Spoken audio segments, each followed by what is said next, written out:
राष्ट्रपति बनने से पहले तक प्रणब मुखर्जी कांग्रेस के संकट मोचक माने जाते रहे। उससे पहले इंदिरा सरकार में उनका इतना कद ऊंचा था कि इंदिरा की गैर मौजूदगी में उन्हें कैबिनेट की अध्यक्षता करने का भी अधिकार मिल गया था। ऐसे में कांग्रेस में प्रणब मुखर्जी की क्या अहमियत थी, इसका अंदाजा आसानी से लगाया जा सकता है। नमस्कार, मैं हूं दृष्टिजा और रैड नेटवर्क में आपका बहुत बहुत स्वागत है। रैड नेटवर्क के पॉलिटिकल किस्से की इस खास सीरीज में आज हम जानेंगे कि कांग्रेस के वरिष्ठ नेता प्रणब मुखर्जी तमाम विशेषताओं के बावजूद भी क्यों प्रधानमंत्री नहीं बन पाए। आखिर उन्हें क्यों कांग्रेस से हटकर अपनी एक अलग पॉलिटिकल पार्टी बनानी पड़ी और उनकी घर वापसी कैसे हुई। आपको ये जानकर हैरानी होगी कि इंदिरा गांधी के बेहद करीबी और विश्वसनीय प्रणब मुखर्जी के जीवन में एक समय ऐसा भी था जब उन्हें कांग्रेस का दामन छोड़ना पड़ा।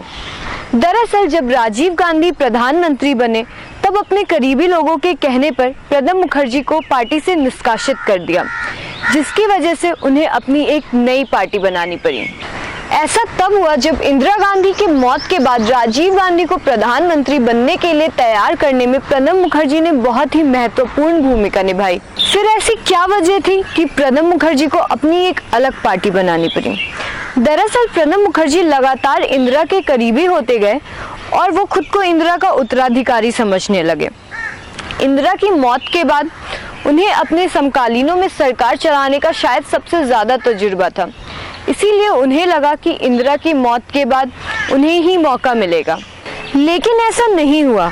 हालांकि प्रणब मुखर्जी ने इस बात का खंडन किया है कि वो उस वक्त प्रधानमंत्री बनना चाहते थे, जबकि उनका मानना था कि ऐसी अफवाहों की वजह से उन्हें कांग्रेस में साइडलाइन किया जाने लगा। प्रणब मुखर्जी में प्रतिभा थी, अनुभव भी था, ऐसे में वो अपनी उपेक्षा कैसे बर्दाश्त कर सकते थे। राजीव गांधी से उनकी दूरी के अलावा भी और भी कई वजहें थी जिनकी वजह से उन्हें अपने लिए एक अलग रास्ता खोजना पड़ा। प्रणब दा की पार्टी में प्रतिष्ठा देखते हुए जरूर ही उन्हें गांधी परिवार के लिए खतरा समझा गया होगा।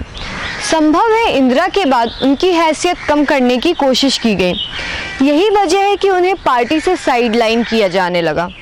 पार्टी की ओर से उन्हें बंगाल की राजनीति को देखने के निर्देश दिए गए। नाराज प्रणब मुखर्जी को अपने सियासी जीवन का बड़ा फैसला लेना पड़ा और उन्होंने खुद की पार्टी राष्ट्रीय समाजवादी कांग्रेस बनाई। हालांकि 3 साल के भीतर ही उन्हें अपनी गलती का एहसास भी हो गया जब 1987 के बंगाल विधानसभा चुनाव में उनकी पार्टी को जबरदस्त हार का सामना करना पड़ा। वहीं दूसरी तरफ राजीव गांधी और उनके अनुभवहीन साथियों को भी एहसास होने लगा कि प्रणब दा को खोकर उन्होंने पार्टी को नुकसान पहुंचाया है।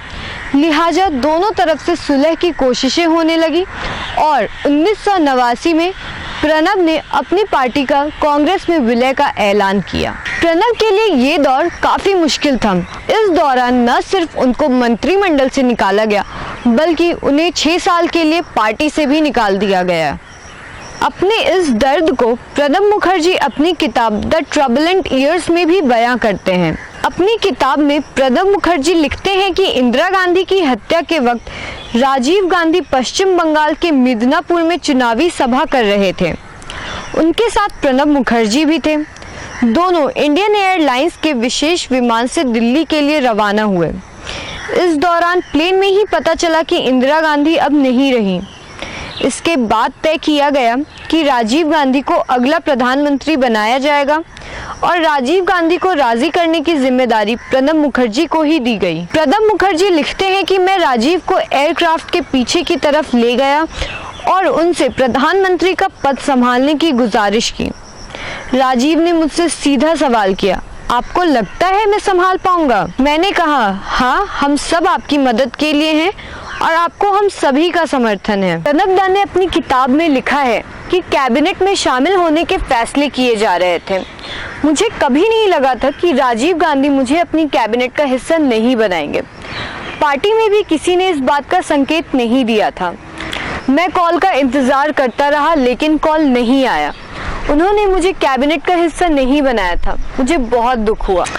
अपने ऊपर लगे आरोपों पर सफाई देते हुए प्रणब ने लिखा है कि कई कहानियां फैलाई गई हैं कि मैं अंतरिम प्रधानमंत्री बनना चाहता था। मैंने दावेदारी जताई थी और फिर मुझे काफ़ी समझाया बुझाया गया था। प्रणब ने लिखा है कि इन बातों ने राजीव गांधी के दिमाग में शक पैदा कर दिए। ये कहानियाँ पूरी तरह गलत और द्वेषपूर्ण हैं। साल 2004 में वाकई में प्रणब प्रधानमंत्री पद के प्रबल दावेदार थे। सोनिया गांधी के प्रधानमंत्री पद से इनकार करने के बाद 3 नाम सामने आए, जिनमें अर्जुन सिंह, मनमोहन सिंह और प्रणब मुखर्जी थे। लेकिन उन्हें सिर्फ इस वजह से दरकिनार कर दिया गया क्योंकि वो अपनी मर्जी से चलने वाले लीडर थे। वो कठपुतली सरकार नहीं चला सकते थे। हालांकि इसके पक्ष में तर्क दिया गया कि प्रणब मुखर्जी ठीक से हिंदी नहीं बोल सकते थे। कांग्रेस उनको प्रधानमंत्री नहीं बना सकती थी, लेकिन उनको नाराज भी नहीं कर सकती थी। इसीलिए उनको पहले रक्षा मंत्री और विदेश मंत्री, फिर वित्त मंत्री बनाया गया। आखिर में उन्हें राष्ट्रपति भी बनाया गया। रैड नेटवर्क के पॉलिटिकल किस्से की इस खास सीरीज में आज के लिए बस इतना ही। अब आप दृष्टि को दीजिए इजाजत, लेकिन आप हमें कमेंट बॉक्स में अपना कमेंट करके जरूर बताएं कि आपको हमारा ये प्रोग्राम कैसा लग रहा है, और हमें लाइक करिए, सब्सक्राइब करिए। तब तक के लिए गुड बाय।